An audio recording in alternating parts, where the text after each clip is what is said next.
We pray for Ukraine or Ukraine.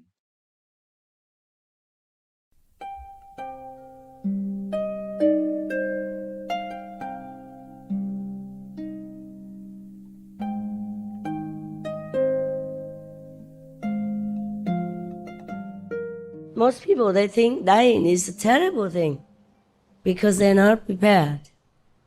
I am preparing you for the time of departure because then you're so used to it already, and maybe you're looking forward more or less to that time.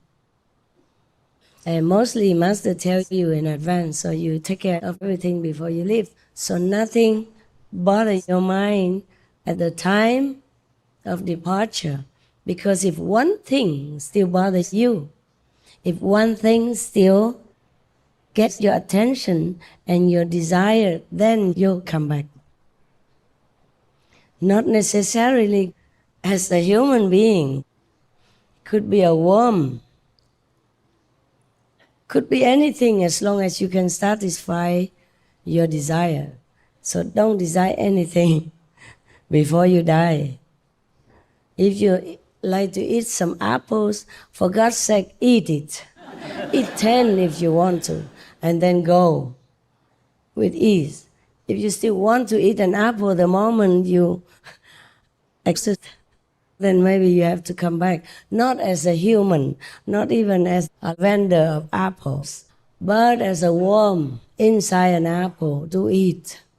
Eat all day until you're fed up. Then maybe you'll be reborn again as a bigger worm to eat bigger apples or more apples. Who knows? Therefore, practice this meditation slowly. All your desires will leave you.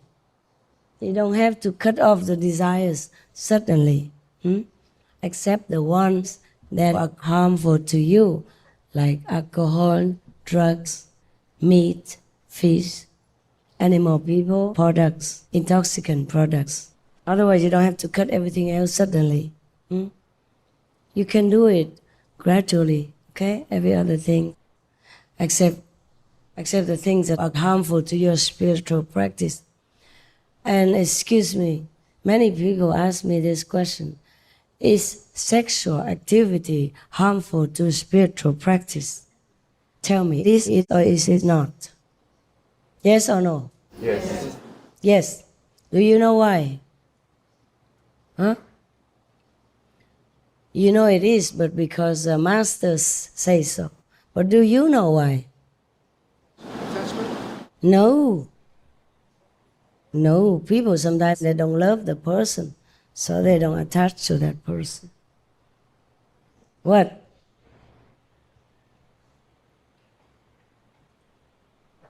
Nobody knows yet? Okay. That action, that activity stops the flow of the spiritual influx, okay? And channels it out instead of keeping it inside. Got that? The moment something comes out of your body, in that moment, some of your spiritual influx is stopped, obstructed right there, and go out with it. Got that? So many saintly people, they are not married. They don't get married. Or they married before being a master, and then they gradually quit. Understand? It's the biggest loss for spiritual influx in that single act of pleasure.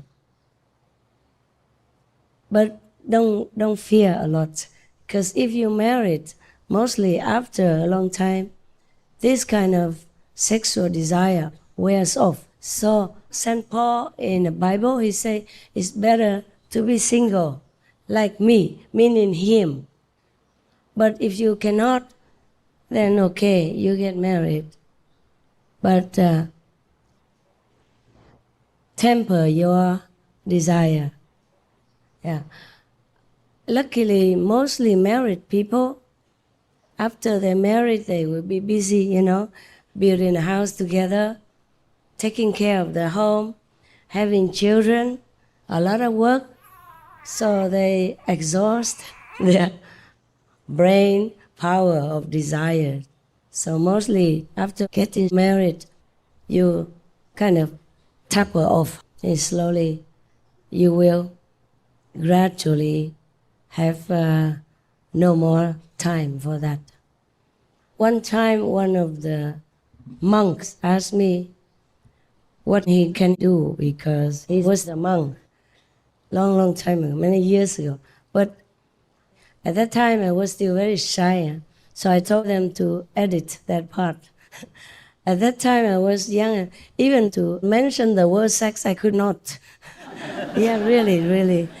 The first time they asked me that question, I mustered all my courage to answer it in plain language, but still very shy inside, even though I didn't look it.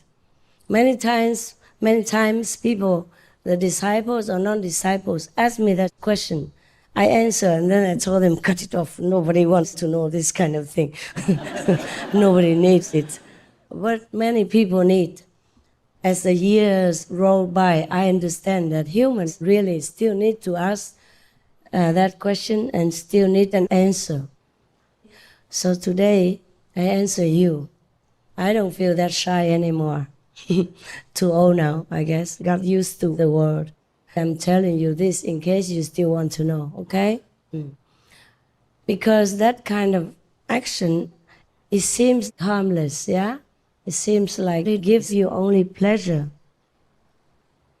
But it is, in a way, detrimental to your spiritual practice. If you indulge too much in it, you will lose a lot of spiritual points. And you'll have to earn a lot back again, huh? That is really why many scriptures tell people to be moderate with sexual activity.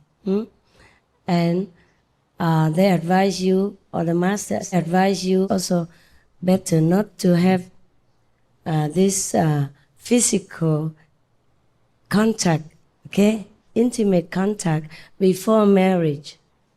Like that, you're stuck with your partner no matter what. And then you will be learning to help each other more and be more friends.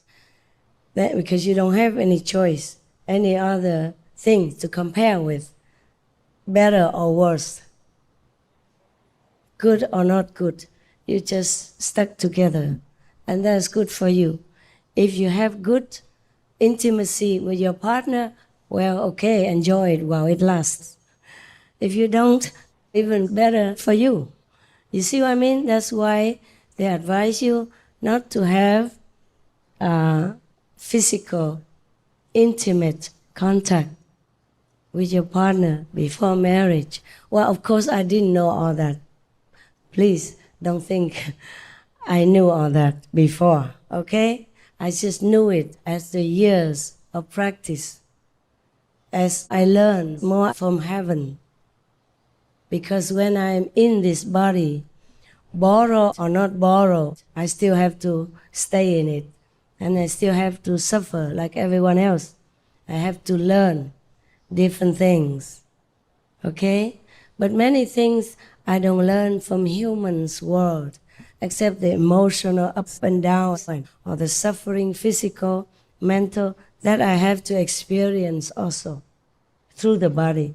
But other knowledge, like that one, I told you, between husband and wife, and physical intimacy, that I did not learn from human words. Nobody would teach you that. I bet you many masters, even fifth level masters, who told you, take it easy with your wife or husband's sexual activity. I bet you they also don't know why. They probably listened to their master before that, and their master listened to their master before that. You don't believe me? You go ask them. Don't show them this video first, okay? Go ask them first. See how they answer you. It's not like that. they probably say, oh, this is mundane stuff. It's lowly, so it's not saintly, it's not holy. You should respect the other human beings like your mother, your sister, or your brother, or your father, etc., etc., etc. And of course, your brain doesn't like to listen to that. Your mind doesn't believe all that. Your mind cannot be convinced because it's not true. Of course, surely you should respect everyone because any of your acquaintances, friends, or even animals, people have one way or another been your friends or your mother, father, sister, and brother in countless lifetimes. Even Buddha had many fathers and mothers. Remember that? Because he's the one who can see the past and the future. Not every master can see that. And also not many masters can learn directly from heaven, the knowledge from heaven. This is not a highest heaven knowledge. Understand this? Just the simple knowledge within the shadow world. But not many masters have access to that. Have you ever heard that explained to you before? In any other school? Any Bible? Yes or no? No. Yeah, okay. Yeah, that's why I'm telling you. Many things I tell you, I learned from the heavens, your heavens, okay? My heaven is not, not there. Your heavens, even the highest one, is not even the beginning of my heavens. Understand? But this kind of small knowledge is not from the original universe, okay? It's from the lower universe. And if you can access that, you will learn many things. Many things I also don't want to tell you. Because I'm worried you will abuse it. You better just listen to what I say, the don'ts or do's, okay? That is that.